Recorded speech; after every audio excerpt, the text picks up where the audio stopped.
with a win tonight. Welcome back to The Jump. I'm Rachel Nichols. Still here on site, Richard Jefferson in his shiny shoes. Yep.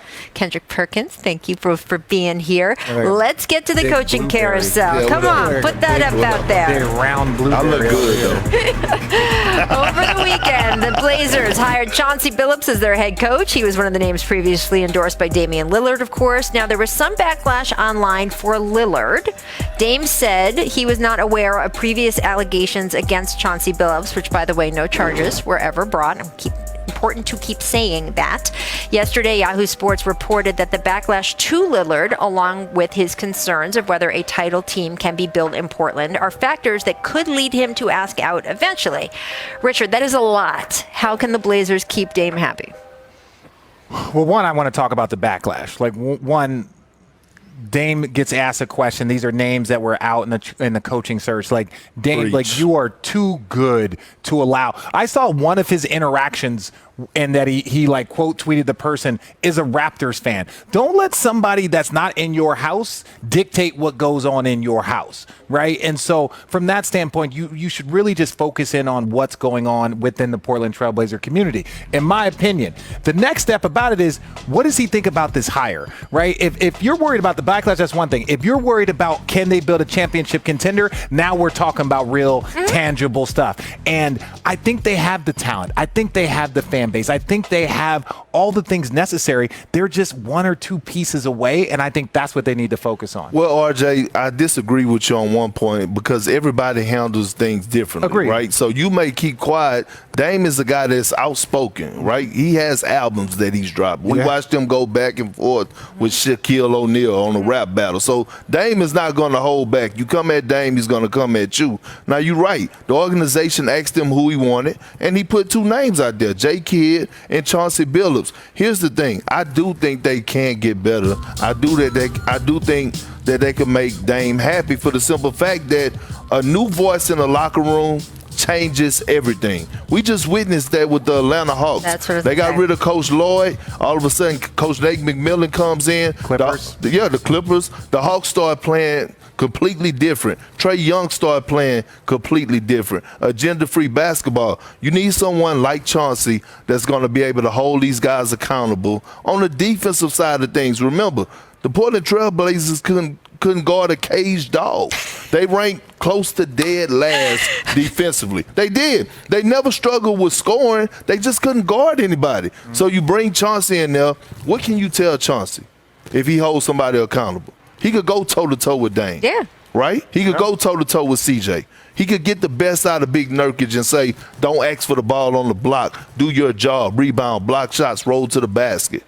Well, I agree. I completely agree. I just, when I was more referencing not Dame to not be outspoken, but it's just you don't let people worry. Do I ever give you advice of what's going on inside your home if you didn't ask me?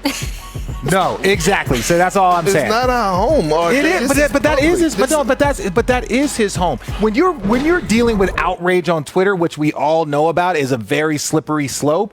I don't want to hear it from a Raptors fan that this. And so that was my thing about the outrage. Sometimes we got to take that with a grain of salt. I do think that coaching can really change a roster, even quote the same roster. The Atlanta Hawks are a fantastic example. This is a team that wasn't even in playoff bracket contention months into the regular season, and then suddenly they're in the Eastern Conference Finals. And you can see, too, it kind of puts the lie to, if that guy was on someone's staff, because, again, the Clippers and Hawks are great examples that there can be a coaching shift even when someone's on that staff. Chauncey Billups, to me, is a Hall of Famer. I think he should be in the Hall. Preach. I watched that man up close win a Finals MVP. He is a leader. He is someone that I watch now on the Clippers. He has changed the game of several players. He has been teaching Paul George to play point guard. I think that there are so many things that Chauncey is going to bring to the table that Dame specifically and that whole team in general will really, really respond to. I'm excited to see what happens here. It's gonna be fun. I do think they're going to need some help from the front office, and I'm curious to see what the front office does for them because the roster does need some upgrading, and we'll see if they can, work the magic there. We'll have to find out. Carousel continues to spin, though. It's not just Portland, because this time we're ending up in Orlando. The Athletic reporting former Magic guard and current Memphis Tigers head coach Penny Hardaway is, quote, a serious candidate for the job. Penny played 6 seasons in Orlando, was an all-star in 4 of them. Perk Is Penny a good potential fit in Orlando? Yes, I believe he is. And just watching his whole coaching, like from where he started from in high school, right? Winning championships in Memphis, to going to the University of Memphis and help building that program back up. I think the way that the direction that the Orlando Magic is going in with that young core, you need a young guy, a young coach that played the game at a high level that these guys could relate to. That's all that matters now, especially a guy like Penny Hardaway. Bring back Lil Penny, whatever the case may be. But with that young nucleus, they need a voice like Penny Hardaway. I couldn't agree more. You've seen a lot of names bounced around. You see a lot of names bounced around with them, whether it's Jamal Mosley, who's the assistant coach in Dallas, Penny Hardaway, who I really like. One of the reasons why I like Penny is because when we put that list up of all of the features of all of, like Indiana, Dallas, like all of the jobs, Orlando had 2 first-round picks. Yeah, I know. So I'm not saying that they don't have 10. No, but I'm saying not that we're looking like, here we go. They've got again. Bradley Beal. No, They've got Zion. They've got 2 top 10 picks. The point being is that you need a coach that's going to come in and be like, hey, we're going to build, we're going to develop. But great job on the graphic. Whoever pulled that up, because I didn't tell him I was going to say it. Michael so that was Schwartz, great. Michael, by the way, the Schwartz is with you. Like, that is outstanding. And then director Kathy knew when to put it in there. All time. But my point is that when you have a young franchise that is going through a rebuild, they got rid of Vucevic, so they're starting kind of from scratch with some young talent. Bring in a coach that can learn for 3-4 years, that can grow with this group. And I think Penny Hardaway is a great name because he will build excitement. Even if your team's not great, like, there's a nostalgia. Nostalgia is very strong for Penny Hardaway and Shaq and what they did. In layman's terms, what RJ is saying, since he always want to go back to Arizona, is that he's going to give the organization swag to the younger generation. My God, man, you got to touch everybody. I know that when the coaching search was happening in Arizona, yeah, that was that. That's a fair. Former players. I did not discuss that. I'm happy with our hire. There you go. Coming up, we're going to talk about Trae Young. The Team USA now managing director Jerry Colangelo said Devin Booker expressed, quote, a great desire to play for USA Basketball and told them he would join the day after the finals if the Suns made it that far. The same is expected for Chris Middleton and Drew Holiday if the Bucks make it to the NBA Finals. We've never had a turnaround like this, Richard, and as a former Olympian yourself, ask him, Kendrick, ask him how he did in the Olympics. Well, a few people with an Olympic medal. I might be the only person with an Olympic medal on this stage. Well, to be honest what with color you, is it? I turned down the invite. It was bronze, but I had it dipped in gold.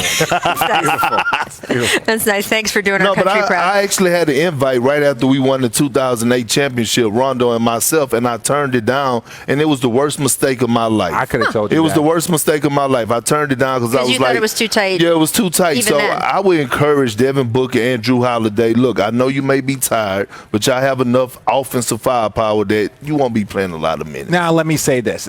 Representing your country is one of the great opportunities, regardless if you do great, you succeed, whatever. Come in under expectations and spark an entire revamp of the whole program. You're welcome. How on earth can we look at the teams that went the furthest in the bubble, that had the shortest amount of layoff, that also struggled through the postseason, the Boston Celtics, Miami Heat, the Los Angeles Lakers, all of these teams that really struggled. I'm not trying to discourage them from going again because you don't know what's going to happen in another 4 years. That being said, they need to expect that they will be exhausted. You have to look at your history to know what's going to happen in the future. So all of these teams that have players that are going to be participating in this, especially teams that have their stars, it reminds me of the bubble. You play in the bubble, you go to the end, you keep playing more basketball. How is this team going to be able to sustain another run all the way through the finals when the Laker team is rested, Golden State Warrior team is rested, Utah Jazz is rested? Well, you mentioned the Warriors. So before COVID, when we expected the Tokyo Olympics to be last year, both Steph and Clay expressed interest in going. Steph, in fact, told me in an interview, he said, yeah, I want to go, sign me up, right? And then he was so excited about it. Considering all the injury issues that team has had, they both decided this time, since it was going to be in this time frame, and next season, guys, is going to start, quote, on time. So this season started on Christmas, 2 days before Christmas Day.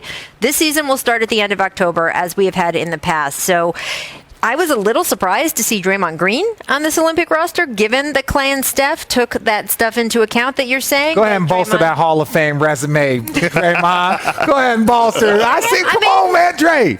I respect it. I know what you're doing. Good man. for him, though. Great for him. I respect it. I'm actually glad that he's actually a part of it and not a replacement. Yeah, absolutely. No, I think Draymond understands big picture. He's one of the smarter guys out there. Like, this man is building a Hall of Fame career. Now, if your individual stats aren't there, you better make sure that your team and all of the success that you want individually is there. I don't know if that's why he's doing it, but I do know that he has shown himself to be very durable, so I worry less about him than some of the other guys. We will see what happens. All right, coming up.